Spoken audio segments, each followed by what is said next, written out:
এই যে ঢুকতেছে।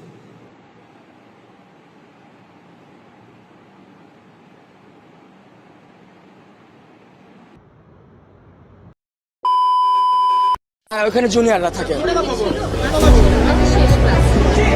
ছুটি হবে একটু পর,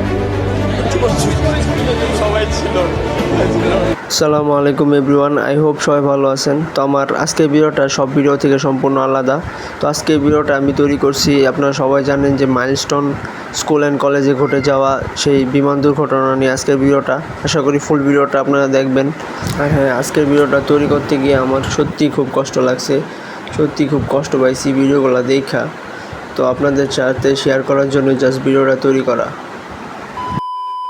ওদিক থেকে আসতেছে, আমি দেখতেছি ও আসতেছে, আসার সাথে সাথে বিমানটা পিছনে ক্র্যাশ করলো, ওদের ক্লাসরুম শহর নিয়ে বের হয়ে গেল।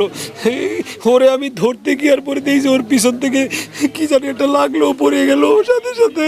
আমি যখন তারে বললাম তুমি তোমার বাচ্চাদের এতিম করে বললাম, ওই বাচ্চাগুলো তো আমার বাচ্চা ছিল, আমি কি করব? পৃথিবীতে এখনও ভালো মানুষ আছে দেখেই হয়তোবা পৃথিবীটা এখনও আছে। আর এর দৃষ্টান্ত একটা উদাহরণ রেখে গেল মাহারিন চৌধুরী ম্যাম। এই ম্যাম নিজে আগুনে দগ্ধ হওয়ার পরেও 20 জন শিক্ষার্থী জীবন বাঁচিয়ে গেছেন, বিনিময়ে নিজের জীবন দিয়েছেন। সত্যি ম্যাম, আপনার মতো ম্যাম পৃথিবীতে আছে দেখেই হয়তোবা এখনও পৃথিবীটা এতটা সুন্দর। আমার সাথে তার আইসিইউতে যেই কথা হয়েছে, আমি বললাম যে তুমি কেন এই কাজ করতে গেলা? বলে আমার বাচ্চারা আমার সামনে সব পুইরা মারা যাচ্ছে, আমি এটা কিভাবে সহ্য করি। বাচ্চাটাকে আমি মাঠে রেখে পানির জন্য 1 ঘন্টা যাবত খুঁজতেছি। একটা পানির 2 লিটার পানির বোতল 600 টাকা দাম চাইছে আমার কাছে। 600 একটা 2 লিটার পানির বোতল, 2 লিটার পানির দাম 600 টাকা চাইছে আমার কাছে। 600 কিভাবে সম্ভব? আপনি বলেন কিভাবে সম্ভব? এটা আমাদের দেশে সম্ভব, সব সম্ভবের দেশ হচ্ছে আমাদের। বাহ মানুষ বাহ। একদিকে যেমন মাহারিন চৌধুরী ম্যামের মতো ভালো মানুষও এই দেশে আছে, ঠিক তেমনই এই দেশে কিছু মানুষ নামে অমানুষও আছে, যারা শুধু সুযোগের সদ্ব্যবহার খুঁজে।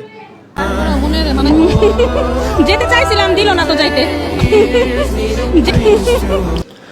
ওনার হাসিটা দেখেন, যার যায় শুধু সেই বুঝে স্বজন হারানোর বেদনা।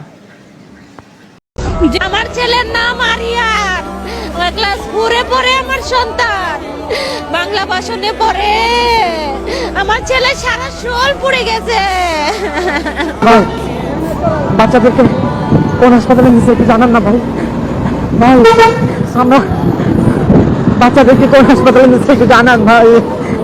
ভাই আমার মানে বাচ্চাদেরকে কোন হাসপাতালে নিচ্ছে একটু জানান।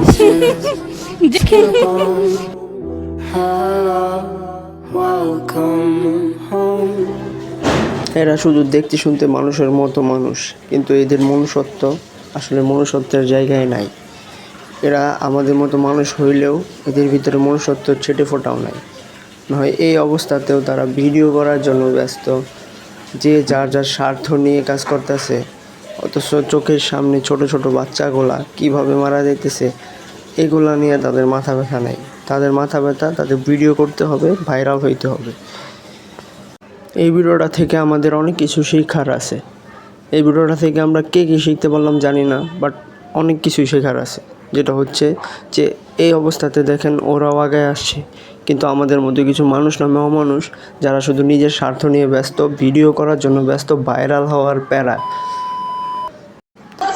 আরে ভাই, এদেরকে কে বোঝাবে? এরা তো আছে নিজেদের স্বার্থ নিয়ে। এরা এটাও জানে না যে অনেক সময় কিছু না করেও অনেকের ভালো করা যায়, এটা ওদের মাথায় নেই। ওদের কথা হচ্ছে ওরা নিজেদের রাজনৈতিক প্রচারণা করবে, যেভাবেই হোক সেটা, আর যেই জায়গাতেই হোক।